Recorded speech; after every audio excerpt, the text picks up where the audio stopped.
Apakah rasa belum mau bertobat bisa menghalangi doa seorang untuk diijabah oleh Allah? Ahibati fillah, Allah Azza wa Jal mengatakan, wa idza sa'alaka ibadi anni fa inni qarib ujibu da'watad da'i idza da'ani falyastajibu li wal yu'minu bi la'allahum yarshudun. Kata Allah, bila hamba-hambaku bertanya kepadamu tentang aku, maka sesungguhnya aku dekat, kata Allah.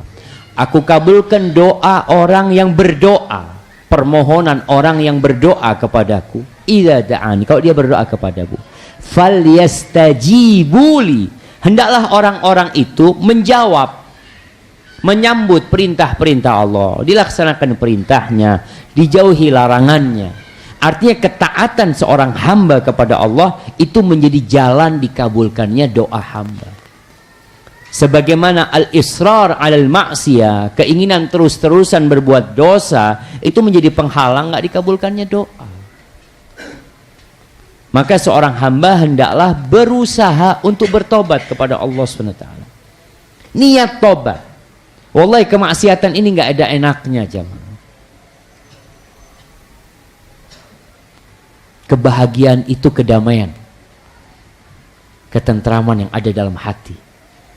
Kemaksiatan itu adalah kegalauan, ganjel. Antum tahu ganjel? Ada sesuatu yang mengganjal di hati, nggak enak. Artinya orang-orang yang berbuat dosa, yang berbuat kemaksiatan, yang mengikuti syahwatnya, seakan-akan antum lihat dia tuh bahagia, dia senang, dia ketawa-ketawa. Lah, al-ithmu ma haka fi nafsika wa karihta ayattali 'alin nas. Dosa itu tetap akan jadi beban. Seorang yang berzina, dia berzina di tempat yang tidak ada yang tahu kecuali dia dengan orang yang berzina dan Allah Azza wa Jalla yang senantiasa mengawasin dia. Dia pulang ke rumahnya, apakah dia bisa merasakan kenikmatan perzinaan dia? Lah, ada ketakutan. Gimana kalau ketahuan? Gimana kalau nanti itu perempuan mengabarkan? Nanti terus. Itu dosa. Maka hendaklah kita berusaha untuk berhenti berbuat dosa. Engkau akan mendapatkan ketenangan dan kedamaian. Wallahi jamaah. Sampai sebagian salafus saleh mengatakan, law alimatil muluk wa abnaul muluk ma nahnu fihi minas sa'adah lajaladuna 'alaiha bisuyuf. Andai kata tuh raja dan anak-anaknya raja, pangeran-pangeran itu tahu kebahagiaan yang kita rasakan di diri kita, pasti dia akan tebas kita untuk mengeluarkan kebahagiaan itu. Dia ingin mendapatkan kebahagiaan itu, jamaah. Dan memang syaratnya kita tinggalkan semua dosa. Da'idz dzunuba saghiraha wa kabiraha dzaka tuqa wasna kamashin fauqa ardi syauqi yahdharu ma yara. Tinggalkan dosa besar kecil, nggak perlu mengatakan ini kan kecil Ustaz. Insyaallah ana salat kan sudah dihapuskan dosanya. Allahu Akbar. Jamaah, kita memang tahu bahwasanya musibah itu menjadi penghapus dosa.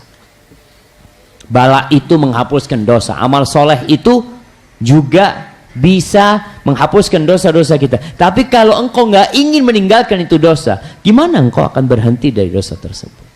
Terus-terusan engkau akan melakukan dosa. Dan dosa kecil kalau diterusin jadi besar.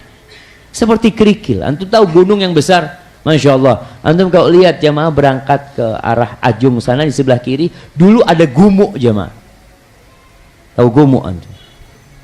Ada kayak gunung bukit kecil tuh. Antum berangkat ke sana sekarang nggak ada hilang. Ternyata itu hanya kumpulan pasir jamaah. Gumuk yang besar, bukit yang besar itu hanya kumpulan pasir. Seperti itu loh dosa. Dosa besar itu bisa jadi kumpulan kerikil-kerikil kecil jadi besar. Dan ketika itu akan menghancurkan hamba. Kata Nabi SAW kepada Aisyah radhiyallahu taala anha, ya Aisyah, iyyaki wa muhaqqaratidz dzunub fa inna laha minallahi taliban. Aisyah, hati-hati, hindarin engkau dengan dosa-dosa yang disepelekan. Ada malaikat khusus yang menuntut nanti. Ada. Maka hati-hati jemaah. Tuntutan itu akan dilakukan. Hadza wallahu a'lam bissawab. Naam.